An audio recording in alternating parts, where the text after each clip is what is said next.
Hello दोस्त, sky unlimited YouTube channel पर आप सभी का स्वागत है। आइए शुरू करते हैं पॉलिटिकल साइंस के आज के अपने अगले टॉपिक से, जो है संघीय संसद। संघीय संसद भारत की संसद राष्ट्रपति, राज्यसभा और लोकसभा से मिलकर बनती है अनुच्छेद 79 के अनुसार। तो आइए शुरू करते हैं राष्ट्रपति से। राष्ट्रपति के बिना कोई विधेयक अधिनियम नहीं बनता है, यानी संसद में जो भी बिल या विधेयक पेश होता है उससे राष्ट्रपति अधिनियमित करता है, तभी वह एक्ट या अधिनियम बनता है। राष्ट्रपति दोनों सदनों को आहूत करता है या बुलाता है। राष्ट्रपति अध्यादेश जारी करता है और लोकसभा का विघटन राष्ट्रपति करता है। संघीय संसद का दूसरा भाग राज्यसभा है। राज्यसभा को उच्च सदन भी बोला जाता है। राज्यसभा में एक स्थायी सदन है जिसको कभी भंग नहीं किया जा सकता।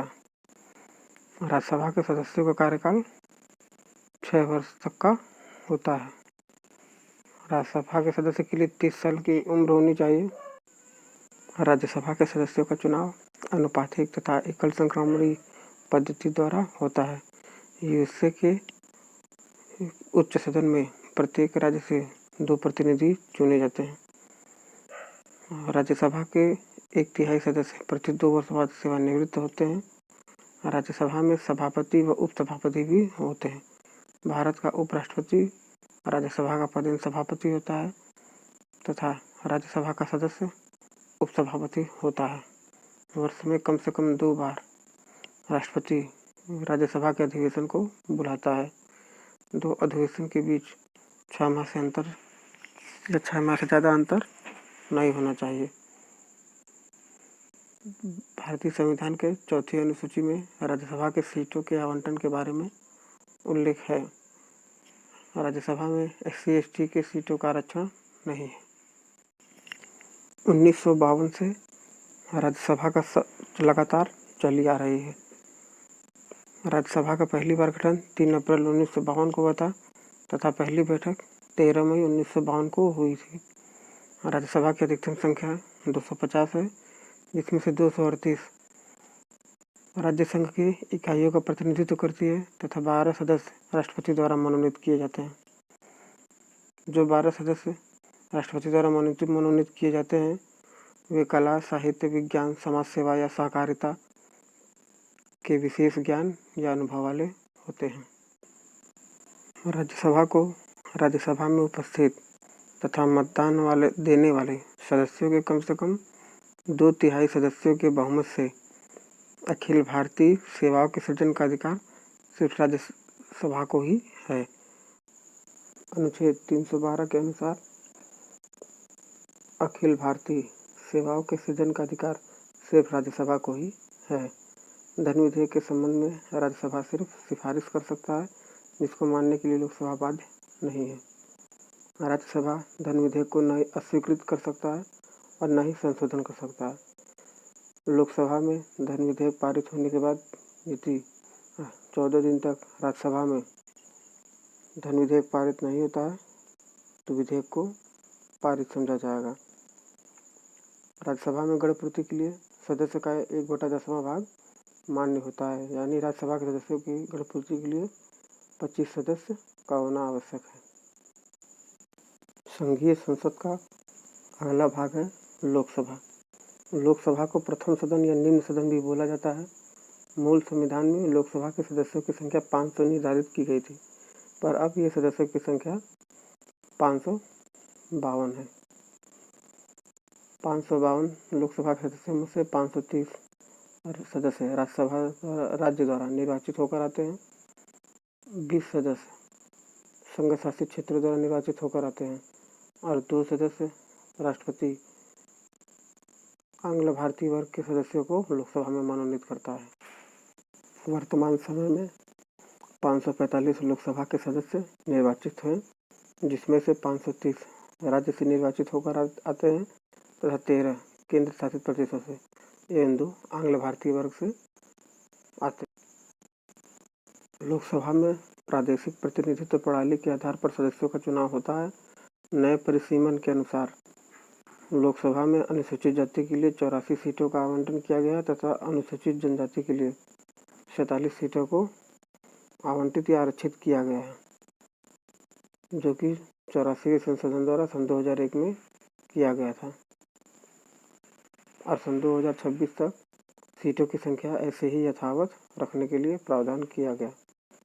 लोकसभा के सदस्यों का चुनाव गुप्त मतदान के द्वारा 18 वर्ष के प्राप्त आयु के व्यक्तियों के द्वारा होता है।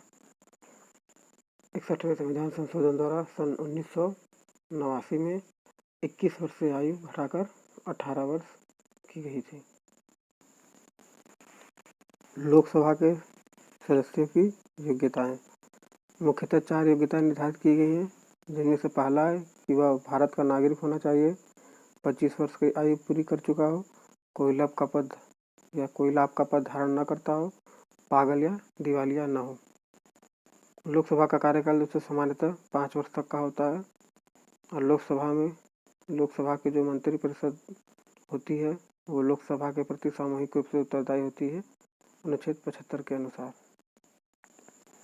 प्रधानमंत्री के परामर्श से राष्ट्रपति लोकसभा को पहले भी भंग कर सकता है, ऐसा अब तक 8 बार किया जा चुका है। आपातकाल के समय 1 वर्ष के लिए लोकसभा का कार्यकाल बढ़ाया जा सकता है। 1976 में ऐसा 2 बार किया गया था, 1-1 वर्ष के लिए। गणपूर्ति के लिए सदस्यों का 1/10वां भाग का होना आवश्यक है लोकसभा में, यानी 55 सदस्यों का होना आवश्यक है लोकसभा की गणपूर्ति के लिए। चुनाव की समाप्ति के बाद पहली बैठक के पश्चात यथाशीघ्र लोकसभा अपने सदस्यों के अध्यक्ष एवं उपाध्यक्ष को चुनती है। अगला है दोस्तों लोकसभा के पदाधिकारी। लोकसभा के सदस्य स्वयं ही अपने बीच से अध्यक्ष एवं उपाध्यक्ष को चुनते हैं। लोकसभा का अध्यक्ष एक अध्यक्ष के रूप में शपथ न लेकर बल्कि एक सदस्य के रूप में शपथ लेता है। अध्यक्ष अपने त्यागपत्र को उपाध्यक्ष के नाम से संबोधित करता है तथा उपाध्यक्ष अपने त्यागपत्र को एक अध्यक्ष के नाम से संबोधित करता है। 14 दिन की पूर्व सूचना देकर ही तत्कालीन सदस्य के द्वारा बहुमत पारित कराकर अध्यक्ष एवं उपाध्यक्ष को हटाया जा सकता है। लोकसभा भंग होने पर अगली लोकसभा की पहली बैठक तक लोकसभा का अध्यक्ष अपने पद पर बना रहता है। लोकसभा अध्यक्ष की अनुपस्थिति में उपाध्यक्ष अध्यक्षता करता है। राष्ट्रपति द्वारा बनाए गए वरिष्ठ पैनल में से कोई भी पीठासीन हो सकता है। सामान्यतः राष्ट्रपति ऐसे पैनल में 6 सदस्यों को नामांकित करता है। कोई विधेयक धन विधेयक है या नहीं, इसका निर्धारण लोकसभा का अध्यक्ष करता है। प्रथम लोकसभा का कार्यकाल 17 अप्रैल 1952 से लेकर 4 अप्रैल 1957 तक रहा था। हमारे प्रथम लोकसभा के अध्यक्ष जी.बी. मावलंकर, गणेश वासुदेव मावलंकर एवं आनंद शयनम अयंगर थे। अगला टॉपिक है दोस्तों संयुक्त अधिवेशन। संयुक्त अधिवेशन भारतीय संविधान के अनुच्छेद 108 के अनुसार संयुक्त अधिवेशन की व्यवस्था की गई है। सामान्यतः संयुक्त अधिवेशन 3 कारणों से होता है। यदि एक सदन में बिल पारित हो और दूसरा सदन उसे अस्वीकार कर दे, एक सदन में बिल पारित हो और दूसरा सदन उससे असहमत हो, या एक सदन बिल पारित कर दे और दूसरा सदन उस बिल को 6 माह से अधिक तक अपने पास ही रखे रहे, तो इन 3 कारणों के द्वारा संयुक्त अधिवेशन की व्यवस्था भारतीय संविधान के अनुच्छेद 108 के अंतर्गत की गई है। संविधान संशोधन के लिए संयुक्त अधिवेशन नहीं हो सकता। संविधान संशोधन के लिए दोनों सदनों में बिल को अलग अलग पारित कराना आवश्यक होता है। संयुक्त अधिवेशन की अध्यक्षता लोकसभा का अध्यक्ष करता है। उसकी अनुपस्थिति में लोकसभा का उपाध्यक्ष करता है और लोकसभा के उपाध्यक्ष की अनुपस्थिति में राज्यसभा का उपसभापति करता है और उपसभापति के अनुपस्थित होने पर भी बैठक में उपस्थित सदस्य द्वारा संयुक्त अधिवेशन की अध्यक्षता की जाती है। धन विधेयक के संबंध में लोकसभा का निर्णय अंतिम होता है। और धन विधेयक के लिए भी संयुक्त अधिवेशन नहीं हो सकता है। अगला टॉपिक है दोस्तों भारतीय संसद के बारे में कुछ प्रमुख बातें। जैसा कि हम जानते हैं दोस्तों, भारतीय संसद राष्ट्रपति, राज्यसभा व लोकसभा को मिलाकर बनती है।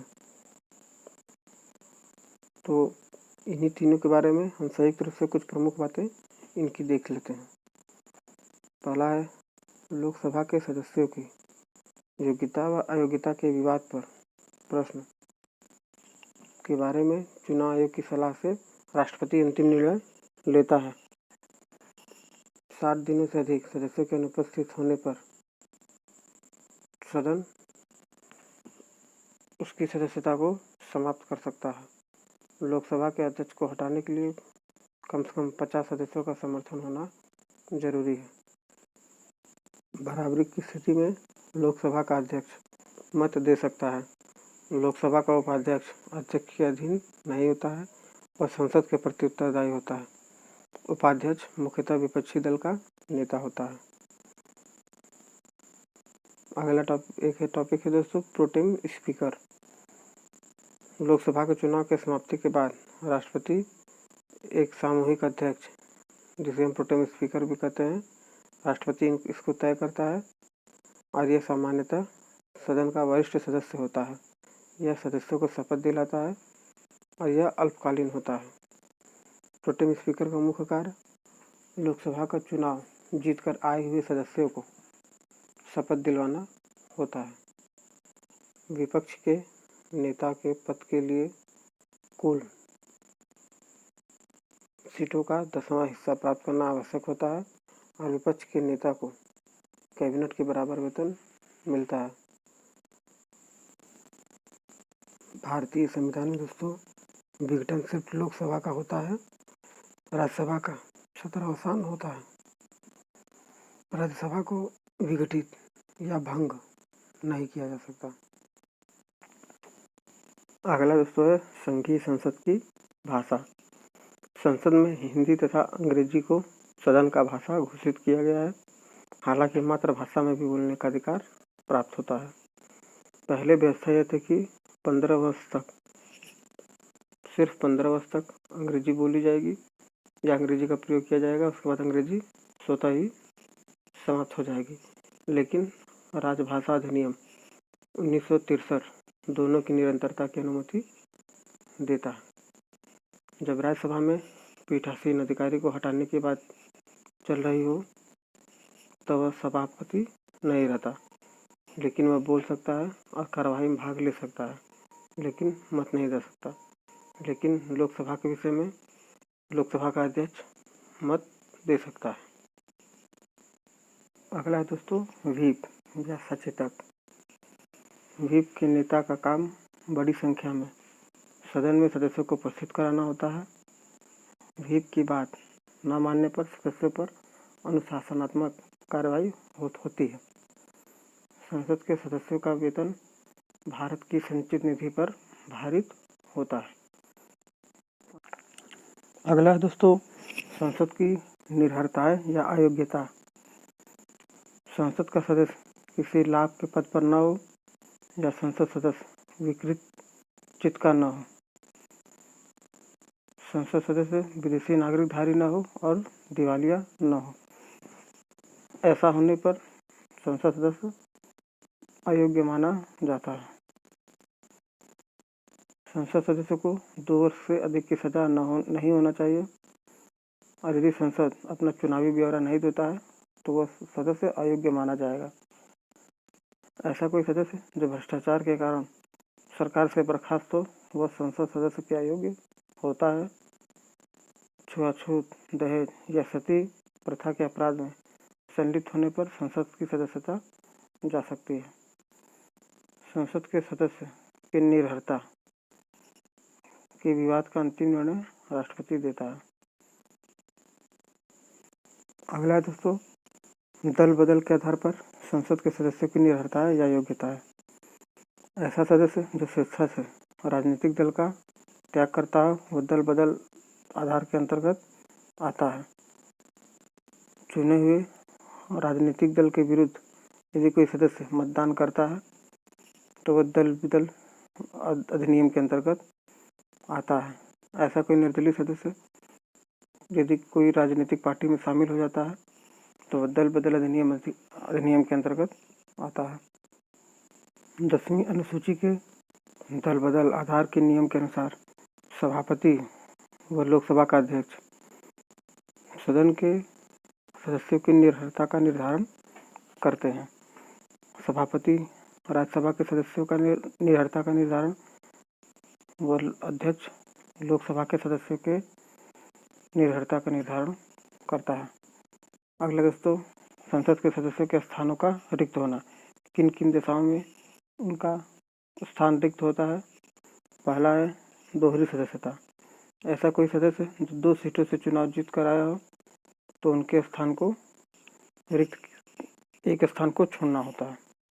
संसद के सदस्यों की निर्भरता साबित करने पर उसके पद रिक्त हो जाते हैं या संसद के सदस्यों का परित्याग करने पर उनका सदस्य रिक्त होता है। संसद के सदस्य के अनुपस्थित होने पर भी इनका पद रिक्त होता है। तो दोस्तों, हमारा आज का यह वीडियो आपका कैसा लगा और अगर अच्छा लगा हो तो कृपया लाइक, शेयर एंड सब्सक्राइब जरूर करें। धन्यवाद।